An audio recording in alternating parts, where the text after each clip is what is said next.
नमस्कार। 12वीं इतिहास में हमने दूसरा पाठ पढ़ा।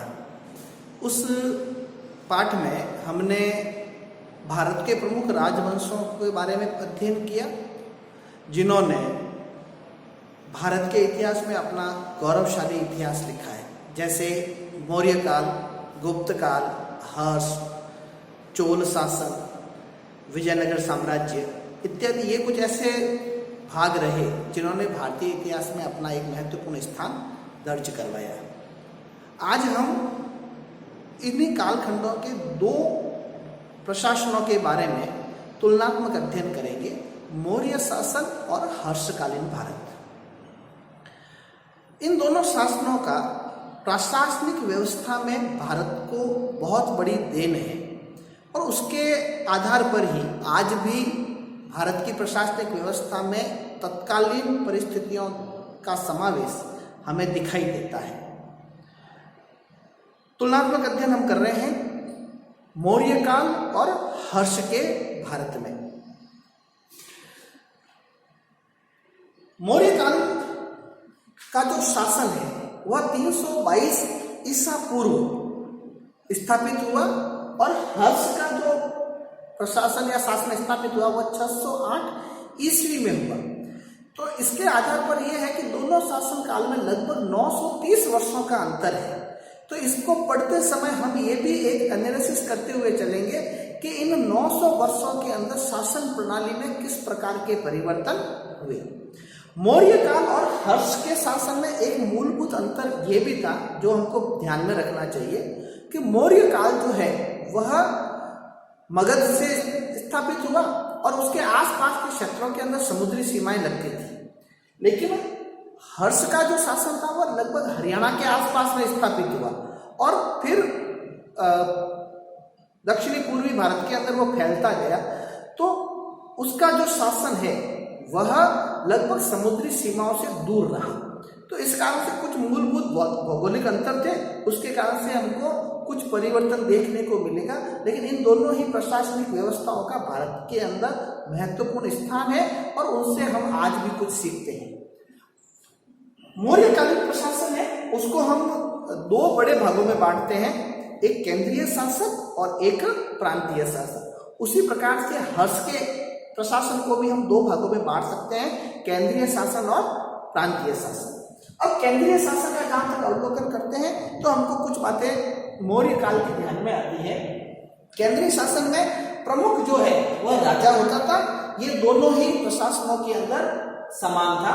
उसके बाद में मंत्री परिषद थी, राजा के सहयोग के लिए मंत्रियों की नियुक्ति की जाती थी।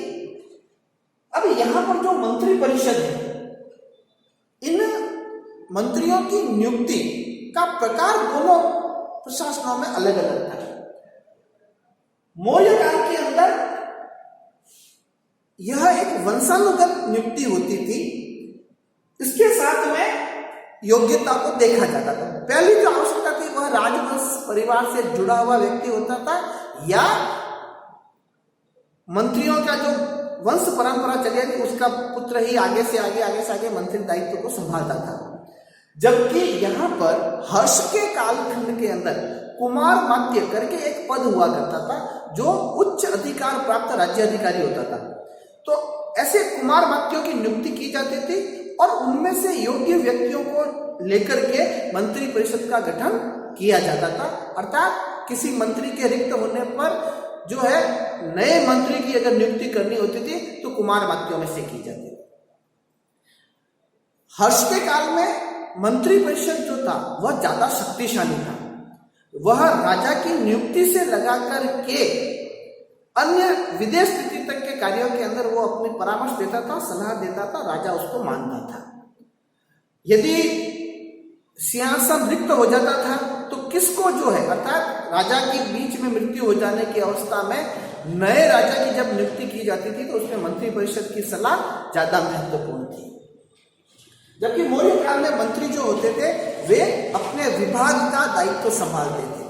उनके सहायक के लिए मंत्री इस प्रकार के व्यक्तियों की नियुक्ति की जाती थी। मौर्य काल में मंत्री परिषद के नीचे अधिकारी थे। सामान्य तौर पर इसकी संख्या 18 बताई है, लेकिन कौटिल्य ने अपने अर्थशास्त्र के अंदर 26 अधिकारियों का उल्लेख किया है। ये जो अधिकारी होते थे ये कृषि, व्यापार इत्यादि जो अन्य विभाग होते थे उन विभागों के अंदर मंत्रियों की सहायता करते थे।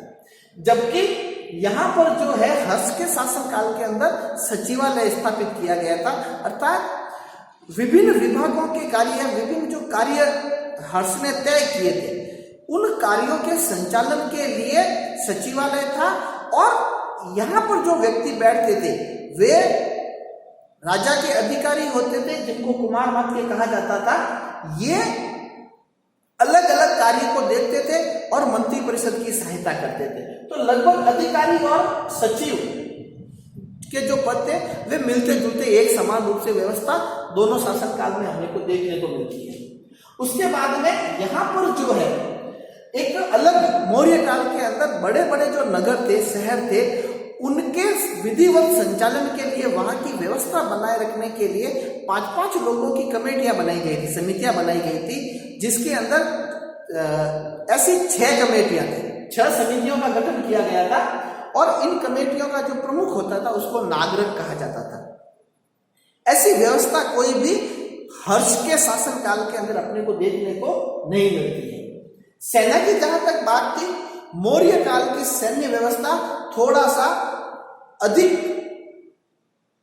प्रभावी थी, उसके अधिक भाग थे। मौर्य काल के अंदर सेना के 6 भाग थे, जबकि हर्ष के शासनकाल के समय 3 भाग थे। हर्ष के अंदर हाथी सेना, गुड़ सेना और पैदल सेना, ये 3 भाग हुआ करते थे, जबकि वहां पर पैदल, अश्व, हाथी, रथ, यातायात और नौसेना, ये 6 भाग थे। इसमें यातायात की जो व्यवस्था थी प्राय समय नगर व्यवस्थाओं को संभालने के लिए और व्यापार के समय सुरक्षा प्रदान करने के लिए यातायात सेना थी। बाकी 5 भाग उसके अंदर थे। हर्ष ने युद्ध के समय सेना की जिस प्रकार की आवश्यकता होती है उस प्रकार से उसने जो है अपनी सेना का गठन किया था। लेकिन सैनिकों की संख्या हर्ष के शासन में या हर्ष की सेना में अधिक थी। पैदल सैनिकों की संख्या कितनी थी वह अंदाजा ही नहीं था, इतनी बड़ी सेना वहां पर थी जिसको संख्या में था ही नहीं। गुप्तचर व्यवस्था मौर्य काल के अंदर अलग से स्थापित की गई थी, जिसके अंदर राजा जो है अपने स्तर पर गुप्तचरों की नियुक्ति करता था और ये गुप्तचर मंत्रियों तक की भी गुप्तचरी करके राजा को देता था। यहां पर गुप्तचर व्यवस्था हर्ष के काल में थोड़ी सी बदली हुई थी। हर्ष एक ऐसा शासक था जिसने स्वयं वेश बदल करके अलग अलग रूपों में अलग अलग समय पर राज्य का भ्रमण किया और स्वयं जो है जनता से जानकारी प्राप्त करता था और वहां से प्राप्त जानकारी के आधार पर वह अपनी रणनीति आगे की बनाता था।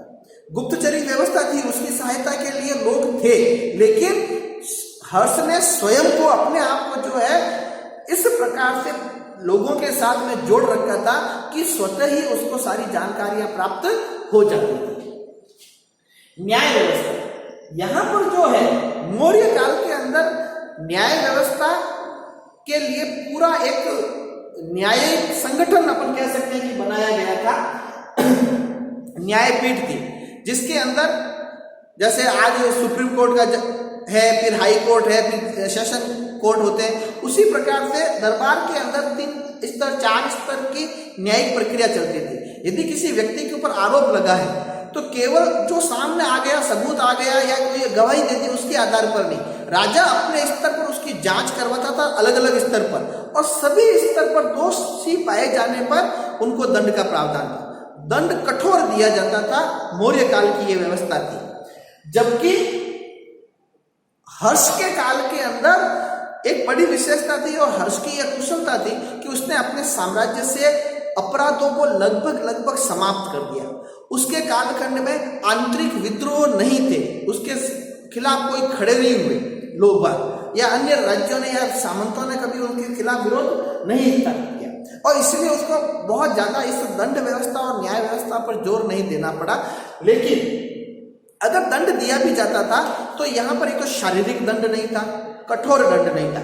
छोटा मोटा कोई अपराध किया है तो उसको आर्थिक दंड दिया जाता था, और बड़ा अपराध करने पर उसको देश निकाला दे दिया जाता था, नगर से बाहर निकाल दिया जाता था, वह व्यक्ति समाज से दूर हो जाता था।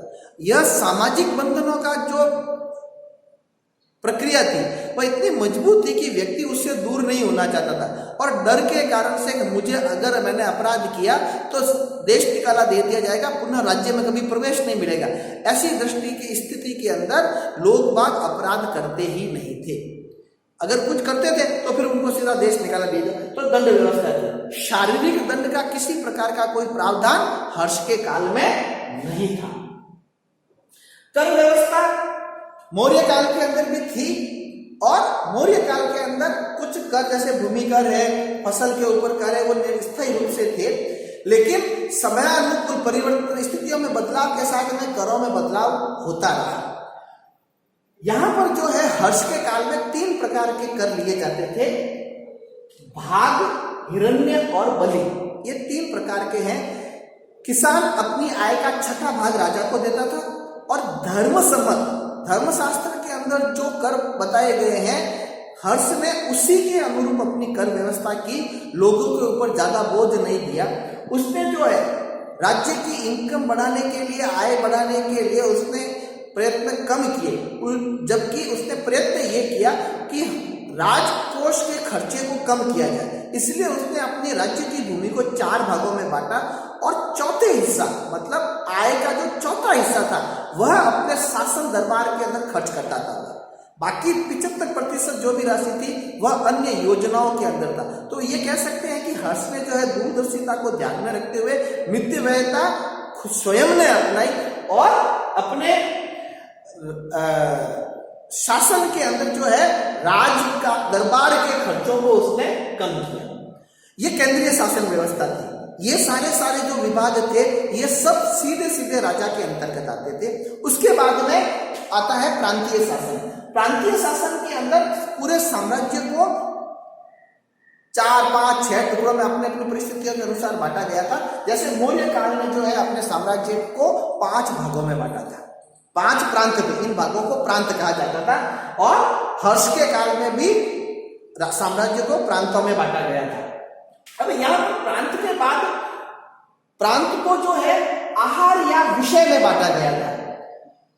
आहार और विषय आज की तारीख में अपन जॉन या मंडल जो होते हैं, 2-3 जिलों को मिलाकर के जो एक मंडल बनता है, उस व्यवस्था को यहाँ पर विषय कहा गया था। जबकि हर्ष के काल में प्रांत को जिलों में, जिसको भुक्ति कहा जाता था उस समय, उन भुक्तियों में बांटा गया था।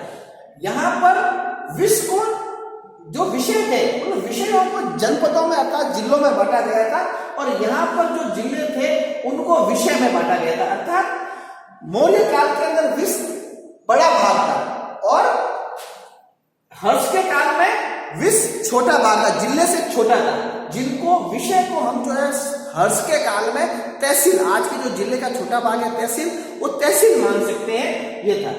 तो मौर्य काल के अंदर प्रांत, आहार या विषय, जनपद, और यहाँ का प्रांत, भुक्ति, विषय, और सबसे छोटी इकाई दोनों के अंदर ग्राम या ग्रामीण था, क्षेत्र था। ये लगभग सबसे छोटा था। यहाँ पर जो है ग्रामीण व्यक्ति था जो गांव की व्यवस्था देखता था, और यहाँ पर ग्रामक्ष पटलिक, हर्ष काल के अंदर गांव की व्यवस्था देखने वाला व्यक्ति ग्रामक्ष पटलिक कहता था। इसकी सहायता के लिए लेखकों की नियुक्ति की जाती थी, जिनको करणिक कहा जाता था। मौर्य काल के अंदर एक और था कि गांवों और जिले की व्यवस्था को समझने के लिए, उनके बीच में सामंजस्य बनाने के लिए कुछ अधिकारियों की नियुक्ति की गई थी, जिनको गोप और स्थानिक कहते हैं। ऐसा कोई भी उल्लेख हर्ष के काल में नहीं मिलता है। अब यहां पर जो था हर्ष का प्रशासन किस रूप में मौर्य काल से अलग था, तो कुछ तो प्रशासनिक व्यवस्थाएं होंगी, कुछ जो ये था कि हर्ष ने अपने प्रशासन को पारदर्शी बनाने का प्रयत्न किया। जितने भी अधिकारियों को नियुक्त किया उनको उत्तरदायी बनाया। किसी भी घटना, किसी भी मामले के लिए अधिकारी उत्तरदायी होते थे, उनको जवाब देना होता था। और इसलिए उसने एक प्रयत्न किया कि अपने प्रशासनिक अधिकारियों को दक्ष, कुशल और सक्षम बनाया जाए, जिससे कि पारदर्शिता बढ़े। जनहितकारी सारी योजनाएं लागू करना। उसने अपने प्रशासनिक तंत्र का एक ही बनाया। कोई भी योजना बनेगी वह राजा के लिए या राज दरबार के लिए उपयोगी हो जरूरी नहीं है, वह जन कल्याण की होनी चाहिए, ये ध्येय था। और इसीलिए सारी जितना भी प्रशासनिक ढांचा था, तंत्र था, वो सब उसके साथ में जुड़ा हुआ था, एक ही धुरी पर चल रहा था। हर्ष के शासनकाल में जिसने जैसे अन्य लोगों को अधिकार दिए, अधिकारियों को स्वतंत्र किया कुछ स्थानों पर, तो इसके कारण से सामंतवादी व्यवस्था यहां से प्रारंभ हुई। अपन ये कह सकते हैं हर्ष के शासन की जो देन है भारत को, वह सामंतवादी व्यवस्था थी। लेकिन क्योंकि हर्ष के शासन में सामंतों का उदय हुआ, लेकिन हर्ष ने इन सामंतों को अपने नियंत्रण में रखा, इनको पूर्ण रूप से स्वतंत्रता कभी प्राप्त नहीं हुई। और इसलिए ये सामंत हर्ष के काल तक ज्यादा प्रभावी रूप से नहीं दिखाई देते हैं। लेकिन हर्ष के बाद में भारत के अंदर सामंतवादी व्यवस्था पनपी। ये कह सकते हैं सामंतवाद की जो देन है वह हर्ष के देन है। उसने पारदर्शी बनाने के लिए, उत्तरदायी शासन बनाने के लिए शासन का विकेंद्रीकरण किया। लेकिन उसने जो अपना शासन प्रारंभ किया था, उस समय उसने इस प्रकार की व्यवस्था की कि वह स्वयं जनता के साथ जुड़ा हुआ था, जनता उसके साथ में जुड़ी हुई थी। वह स्वयं गांवों में अलग अलग क्षेत्रों में वेश बदल के जाता था और वहां से जानकारियां जुटाता था। और इस कारण से प्रजा पर, अधिकारियों पर उसका एक दबाव था। कहने के लिए तो सत्ता का विकेंद्रीकरण था, लेकिन नैतिक रूप से जो है, बौद्धिक रूप से जो है, ये अधिकारी सारे उसके नियंत्रण में थे। तो अपन ये कह सकते हैं कि वास्तव में हर्ष का शासन जो है वो निरंकुश था, एकाधिकार था, वो स्वयं शासन संचालित करता था। लेकिन उसके अधीन काम करने वाले व्यक्ति उत्तरदायित्व की भावना से कार्य करते थे और इसलिए उसने एक नई शासन व्यवस्था को लागू किया। तो आज की तारीख में, वर्तमान में अपन जब देखते हैं कि कोई भी मंत्री है या जो उत्तरदायी शासन है, एक मंत्री परिषद है, वो प्रधानमंत्री के प्रति उत्तरदायी होती है, फिर वो लोकसभा के प्रति उत्तरदायी है, राष्ट्रपति के प्रति उत्तरदायी है। इस प्रकार की जो व्यवस्था है, यह उत्तरदायी शासन की जो देन है वह हर्ष की भारत को देन है। तो ये हमारे लिए एक बहुत वर्तमान परिप्रेक्ष्य में हर्ष की देन है। और आज की जो हम प्रशासनिक व्यवस्था देखते हैं, भारत एक देश है, फिर उनको राज्यों में बांटा गया, राज्यों को जिलों में बांटा गया, जिले तहसीलों में बटे हुए हैं, वो ग्रामों में है। तो ये सारी व्यवस्था उस कालखंड से स्थापित हुई।